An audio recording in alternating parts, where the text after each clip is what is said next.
नमस्कार, मैं हूं शम्स ताहिर खान और ई साहित्य आज तक में एक बार फिर आप तमाम लोगों का स्वागत है। बीमारियों ने और वक्त में इस जो दौर चल रहा है, बेशक इंसान को इंसान से दूर कर दिया हो, लेकिन टेक्नोलॉजी जो है वो फिर भी हमें करीब ले आती है। और इसीलिए साहित्य आज तक तो अब तक आप देखते रहें। ई साहित्य आज तक, लॉकडाउन है, पूरे देश में लोग घरों में हैं, लेकिन उसके बावजूद एक दूसरे से जुड़ सकते हैं, एक दूसरे से अपनी बातें कर सकते हैं, बातें रख सकते हैं। और ख़ास तौर पर वो लोग जो इस वक्त कोरोना की इस महामारी के बीच अपनी ज़िंदगी को दांव पर लगाकर लोगों की मदद कर रहे हैं, सेवा कर रहे हैं, ऐसे लोगों से बातचीत करना, उनके बारे में जानना, उनकी सोच को समझना, ये अपने आप में बहुत अहम हो जाता है। और आज ई साहित्य आज तक की इस खास पेशकश में हमारे साथ खास तौर पर ऐसे ही पेशे से जुड़े हुए दो तरह के जो पेशे हैं, जिनके खास तौर पर इस वक्त कोरोना वॉरियर्स अगर हम लोग कहें, एक पुलिस और एक डॉक्टर, दोनों बेहद नज़दीक जाकर ऐसे लोगों के उन काम कर रहे हैं, उनकी सेवा कर रहे हैं। तो डॉक्टर और पुलिस, इन दोनों ही डिपार्टमेंट के लोग इस वक्त हमारे आज साथ हैं। हम इनसे जानने की कोशिश करेंगे कि इस कोरोना के दौर में किस तरीके से ये लोग अपनी ड्यूटी और फर्ज निभा रहे हैं और किस तरीके से जान जोखिम में डालकर सेवा कर रहे हैं। हमारे साथ जो खास मेहमान हैं आज, वो हैं प्रवीण कुमार जी, आईजी मेरठ जोन। इसके अलावा हरी आचार्य मिश्रा जी, जो इंदौर में हैं अपने और डीआईजी हैं। इसके अलावा डॉक्टर श्रुति मलिक जी हैं और डॉक्टर शरद सिंह जी हैं। आप हैं इस खास पेशकश में। सबसे पहले यही चीज़ें, हरी नारायणचारी मिश्रा जी, अब आपके पास आऊँगा कि इस कोरोना और लॉकडाउन ने एक चीज़ अच्छा किया जो शायद तमाम कोशिश के बावजूद अब तक हमारे देश की पुलिस नहीं कर पाई, वो ये है कि इस देश में क्राइम का ग्राफ अचानक गिर गया। पिछले अगर मैं बात करूं करीब 3 महीने से, तो 3 महीने में क्राइम का ग्राफ बहुत गिर गया। तो इस कोरोना के माहौल के बीच में एक पॉजिटिव चीज़ ये भी देखने को मिली है। जी हाँ, एक सकारात्मक पहलू है, लेकिन ये अभी अधूरा पक्ष है। इसको कहेंगे कि अर्ध सत्य है।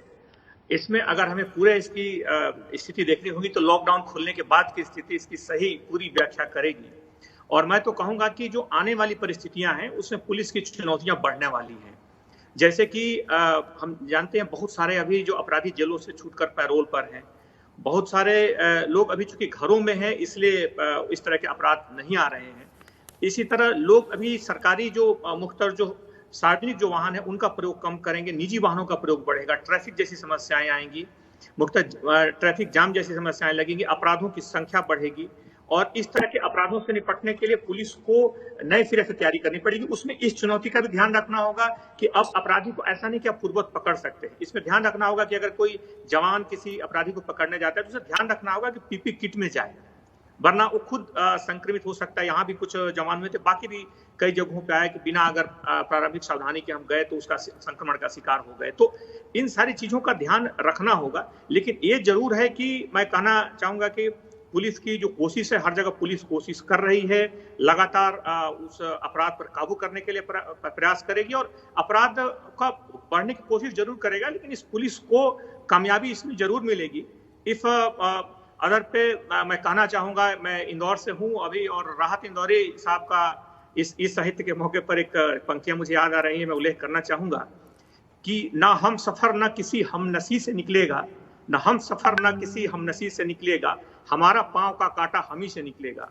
अगर ये अपराध बढ़ते हैं तो पुलिस उसका समाधान करेगी, पुलिस उस अपराध पे नियंत्रण करेगी। जी बिल्कुल, आप हरी नारायणचारी मिश्रा जी, आपने सही कहा। इसी पे पता नहीं एक और किसी ने कहा था, कोरोना के माहौल में बड़ा फिट बैठता है कि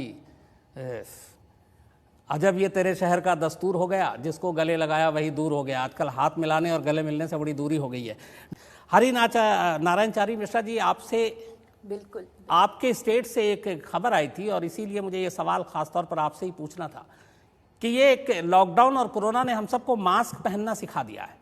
मास्क पहनने के बहुत सारे फायदे भी हैं, लेकिन कई बार ये सुनने को मिला कि पुलिस के लिए बड़ी दिक्कत हो गई है मास्क। कई जगह पे ऐसी रॉबरी हुई, कुछ एटीएम में और कुछ और जगहों पे, और कुछ ऐसी ही 1-2 और केस थे सड़क पे हुए जिसमें क्रिमिनल ने मास्क पहने हुए थे। तो सीसीटीवी फुटेज तो आ गया, लेकिन चेहरा उसमें कैद नहीं हुआ पूरा, क्योंकि मास्क पहने हुआ था। तो पुलिस के लिए थोड़ी मुश्किल आ गई। जी हाँ, बल्कि कहेंगे कि कोरोना ने न सिर्फ अपराधों को बदला है, बल्कि हमारे आर्थिक सामाजिक जो परिस्थितियां हैं, जो हमारे अंतर व्यक्तिगत जो संबंध हैं, हमारे जो सामाजिक संबंध हैं, जो आर्थिक परिस्थितियां हैं, आप देखिए तमाम चीजों को बहुत ही गहराई से इसने प्रभावित किया है। अब एक तरफ इस अप्रत्याशित स्थिति से व्यक्ति पर एक दूसरे के प्रति जितना अविश्वास जिस तरह से हुआ, जिस तरीके से लोग आशंकित रहने लगे, ऐसा कभी इतिहास में नहीं हुआ। पिछले 100 वर्षों में जो भी लोग अभी पृथ्वी पर जीवित हैं, उनके जीवन काल में ऐसी घटना नहीं हुई होगी। तो आपका कहना सही है, अपराधों की पृष्ठभूमि भी बदली है, अपराधों का ढांचा भी बदला है, अपराधों की प्रकृति भी बदली है। एक चीज में इंटरेस्टिंग चीज बताना चाहूंगा कि अभी जो पिछले दिनों जब लॉकडाउन हुआ तो इसमें लगभग 60 से 70% जो साइबर क्राइम थे, इसमें तेजी से रफ्तार जो है इसमें वृद्धि दर्ज की गई। साथ ही साथ जो आपने बोला कि मास्क के फायदे जरूर हैं कि मास्क अब हमारे जीवन शैली का शायद आने वाले दिनों में अभिन्न हिस्सा बन जाए। लेकिन मैं कहना चाहूंगा कि इसके साथ साथ, मास्क के साथ साथ अपराधों के मामले में पुलिस की चुनौतियां भी बढ़ी है। कई बार अगर हम देखते हैं तो सामान्य स्थितियों में, जब शहरों में सामान्य स्थिति होती है, तो अगर कोई मुंह पर कपड़ा बांधकर चलता है तो पुलिस उसे ताकीद करती है, पुलिस उसे रोकती है, उसे चेहरा हटाकर चेक करती है कि कहीं ऐसा तो नहीं कि कहीं किसी इस इरादे से निकला हो, कहीं लूटपाट स्नैचिंग जैसी घटनाओं को दिमाग में रखकर, मद्देनजर रखकर। लेकिन अब ये चूंकि अनिवार्यता है तो पुलिस की चुनौती निश्चित तौर पे बढ़ी है। निश्चित तौर पे पुलिस के लिए एक दूसरी चुनौती के रूप में ये चीज आएगी। इसी तरह अब देखें तो जिस तरीके से, एक और मैं जिक्र कर रहा था कि बड़ी संख्या में जिस तरह से अपराधी पैरोल पे आए हैं, जिस तरीके से बाहर आए हैं, तो उस तरह से पुलिस की चुनौतियां आने वाले दिनों में कई रूपों में बढ़ने वाली हैं। चाहे अपराधों की प्रकृति के हिसाब से हो, अपराधों को पकड़ने की चुनौती के हिसाब से हो, हर मामले में इसका कलेवर भी बदलेगा, पुलिस की चुनौती भी बदलेगा। लेकिन मैं कहना चाहूंगा कि अगर पुलिस की तरफ से कहूं तो कहना चाहूंगा कि लेकिन पुलिस के जुनून का नतीजा जरूर निकलेगा और इसी स्याह समंदर से नूर निकलेगा। यानी कि पुलिस, जो भी क्राइम होंगे, क्राइम बढ़ेंगे, उस क्राइम को पुलिस जरूर पकड़ेगी, जरूर ट्रेस करेगी और अपराधियों की गिरबान तक पहुंचेगी। बहुत ही खूब। वाकई आज आप दोनों, इससे पहले शरद साहब ने जिस तरीके से तबले पे हुनर दिखाया, आपने कविता और फिर गायकी में दिखाया, और कमाल अपने दोनों पुलिस अफसर भी हैं कि कितनी अच्छी सी इन्होंने कविता लिखी है। हरि नारायण जी, आपके पास अब आना चाहेंगे आखिर में, और मुझे बड़ा वो भी है कि आप इंदौर में हैं और डॉक्टर राहत इंदौरी का शहर है इंदौर, में उनका बहुत बड़ा फ़ैन भी हूँ, और आप भी सुना बहुत बड़े फ़ैन हैं, और शायरी कविता में आपकी ख़ास रुचि भी है। तो अब मैं चाहूँगा कि आप भी कुछ अपना हुनर आखिर में चलते चलते दिखाएं। जी, मैं कहना चाहूँगा कि ये जो लड़ाई है एक बड़ी लड़ाई है, एक वैश्विक लड़ाई है, और जो वैश्विक इस तरह की जो बड़ी लड़ाइयाँ होती हैं वो सिर्फ संसाधनों से नहीं जीती जाती। उसके लिए ऊंचे हौसले और ऊंचे आत्मबल का, मनोबल का आवश्यकता होती है, ऊंचे मनोबल की जरूरत पड़ती है। और ये चीजें, एक हमें जो कविता होती है वो हमें वो हौसला देती है, हमें वो साहस देती है, हमें वो ऊंची वो एक आत्मबल भरती है कि हम इसके लिए इस लड़ाई से उबर सकें, जीत सकें। कुछ पंक्तियां मैं कोरोना वायरस की तरफ से कहना चाहूंगा। जी।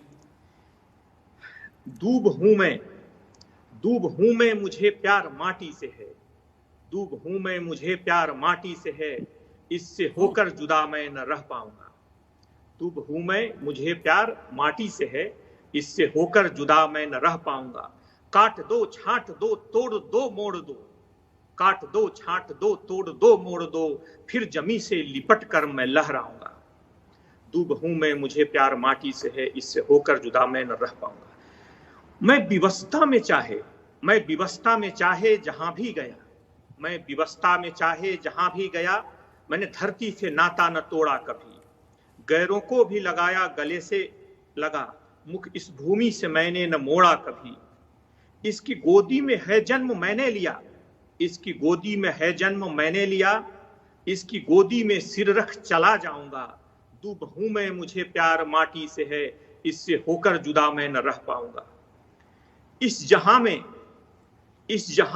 अमर राग है, रंग है, इस जहां में अमर राग है, रंग है, इसके बदले में जन्नत को ठुकराऊंगा।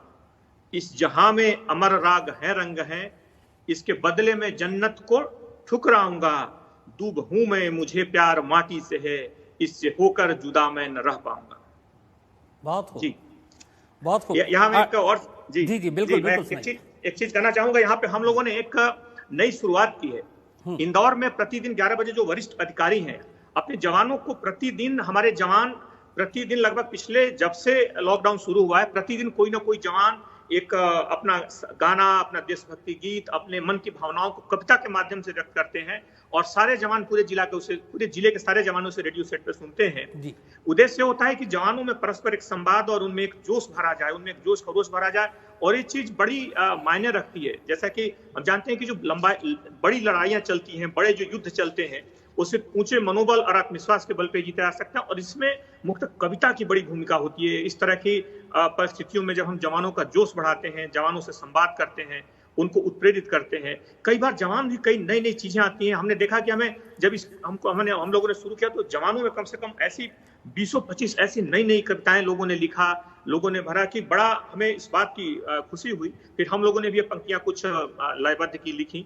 तो मुख्य तौर पे एक संगीत जो है, जो आपने साहित्य शुरू किया है, साहित्य जो है, संगीत जो है, ये हमें एक भीतर से बांधता है, भीतर से मजबूत करता है। और मुख्यतः मैं आपकी पूरी टीम को, आज तक की टीम को एक बधाई देना चाहता हूं कि आपने इस मौके पर, इस नई परिस्थिति में आपने जिस तरीके से कोरोना वॉरियर्स के लिए, जैसे हमारे डॉक्टर्स बैठे हैं, हमारे पुलिस अधिकारी बैठे हैं, प्रवीण जी बैठे हैं, तो इसमें जिस तरीके से एक मनोबल, हौसला बढ़ाने के लिए आपने इस प्लेटफॉर्म का उपयोग किया। और मैं देख रहा था कि इसमें देश के बड़े बड़े लोग, बड़े बड़े प्रतिष्ठित व्यक्ति जिस तरीके से अपनी मनोभावनाओं को एक बड़े जज्बे के साथ इस प्लेटफॉर्म पर रख रहे थे, हमें लगा कि आपका जो इस तरह का प्रयास है काफी अनुकरणीय और काफी स्तुत्य प्रयास है। काफी इसके लिए हम लोग आभारी हैं आपके। जी, बहुत बहुत धन्यवाद आपका हरिनारायण जी। और हम लोग की भी कोशिश यही कि एक तो लॉकडाउन है तो लोग घरों में भी रहें और उनको अलग अलग फील्ड के, और खासतौर है तो लोग घरों में भी रहें और उनको अलग अलग फील्ड के, और खासतौर पे हमारे कोरोना वॉरियर्स जो है, बहुत ही खूब कहा आपने।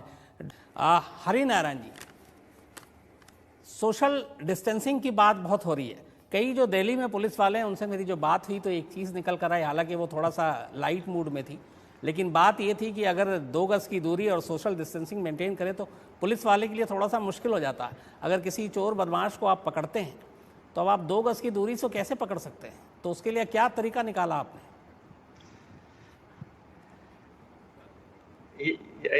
जिस लाइट मूड में कहा उस मूड में कहना चाहूंगा कि अगर हम अपेक्षा करें कि पुलिस की अपराधियों से 2 गज दूरी रहे, तो उसमें अपराधियों से भी हम अपेक्षा करेंगे कि वो भी पीड़ितों से 2 गज दूरी बना के रखें।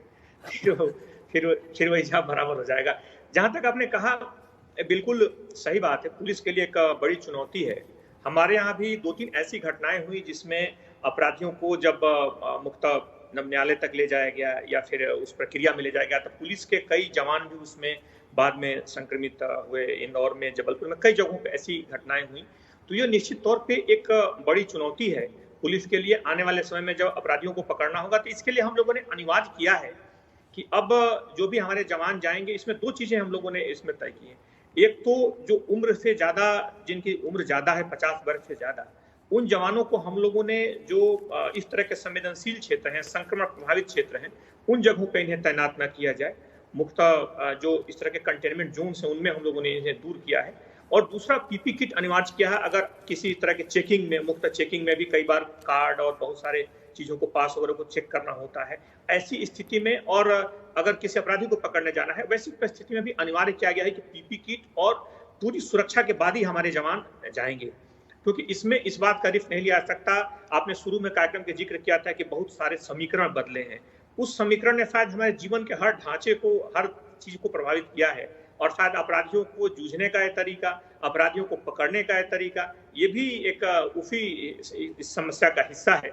लेकिन हमें उम्मीद है कि ये जो समस्या है, पुलिस इससे धीरे धीरे अभ्यस्त होती जा रही है। धीरे धीरे इस समस्या पे हम लोग पूरी प्रभावी ढंग से निकालेंगे समाधान और अपराधियों को पकड़ेंगे। कोई अपराधी इस वजह से कि सोशल डिस्टेंसिंग का फायदा उठा के भाग जाए, ऐसा नहीं होगा।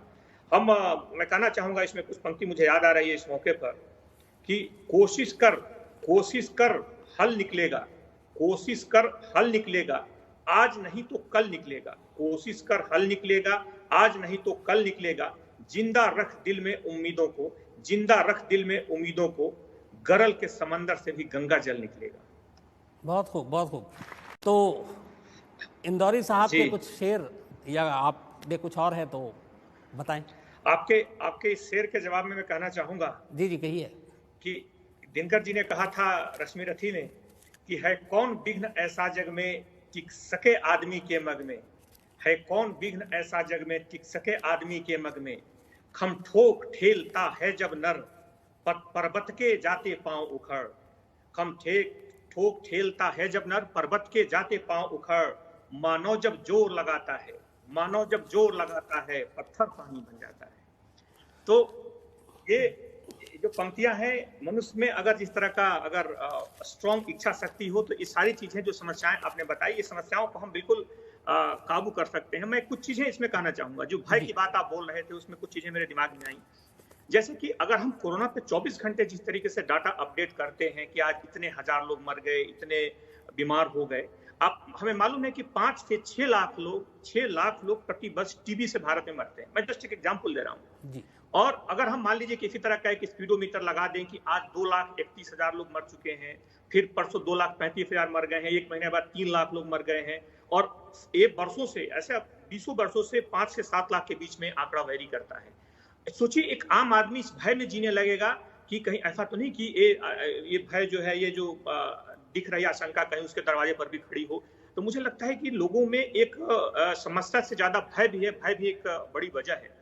लेकिन साथ साथ हमें सावधानी भी रखनी होगी, हमें उस बात को हल्के में भी नहीं लेना होगा। जो चीजें इसके सावधानी के लिए जरूरी है उसको हमारी जीवन शैली का हिस्सा बनाना पड़ेगा, और एक बीच की संतुलन की रेखा तलाश करनी होगी, एक डर के बीच में और एक व्यवहारिक जो आवश्यकताएं हैं उनके बीच में। तब शायद हम और बेहतर ढंग से कर पाएंगे। जहां तक पूरे इस घटनाक्रम में पुलिस की भूमिका, अभी आप बात कर रहे थे, मैं इसके बारे में कहना चाहूंगी कि पुलिस की भूमिका काफी बेहतर हुई है। एक मैगजीन में नाम भूल रहा हूं, पिछले कुछ दिनों उन्होंने सर्वे किया था। उनका मानना है कि पिछले लगभग 30-40 वर्षों में जो भी हुए, पुलिस की जो एक छवि है, पुलिस के प्रति लोगों का जो विश्वास है, वो अभी सर्वश्रेष्ठ स्तर पे है। पुलिस ने इस आपातकाल में एक उल्लेखनीय अभूतपूर्व कार्य किया है। आप इंदौर की मैं जिक्र करना चाहूंगा। इंदौर में आपने पढ़ा होगा अखबारों में कि यहाँ से बहुत सारे लोग, किसी के पास कोई समस्याएं थी, इवन कुछ के पास चप्पल तक जो मतलब देना, लोगों को मदद करना, वहां रोक करके उन्हें खाना खिलाना, लगातार सोशल मीडिया में, और आप देखते रहते होंगे। फिर यहाँ के लोगों का मैं देना चाहूंगा कि लोगों ने बड़े बढ़ करके, पुलिस अकेले अपने बल पे नहीं कर पाती, लोगों ने बड़े सहयोग के बल पे, ये जो मानवीय चेहरा है कि जो व्यक्ति आ रहा है जो कहीं से पीड़ित है, परेशान है, उसके लिए हम मदद करें। बिल्कुल हरिनारायण जी, असल में मैं ये कहूँ कि इस कोरोना ने एक तरह से पुलिस और आम पब्लिक, डॉक्टर और जो मरीज के बीच में जो रिश्ता है, ये सारी चीज़ों को एक नए तरीके से पेश किया है। क्योंकि शायद हम सभी की ज़िंदगी में ये पहला ऐसा इंसिडेंट है कि जब इंसान को इंसान से दूर रखा जा रहा है, तो बहुत सारी चीज़ें बदली हैं। आप सचमुच, आप लोग कोरोना के वॉरियर्स हैं, जो सड़क पर अपने ऑपरेशन थिएटर में पेशेंट के साथ जिस तरीके से आप लड़ाई लड़ रहे हैं, फ्रंट पर आकर, पूरा देश आपके लिए कृतज्ञ है। और मेरी दुआ है कि ये बीमारी जल्द से जल्द दूर हो, ज़िंदगी फिर से पटरी पर लौटे।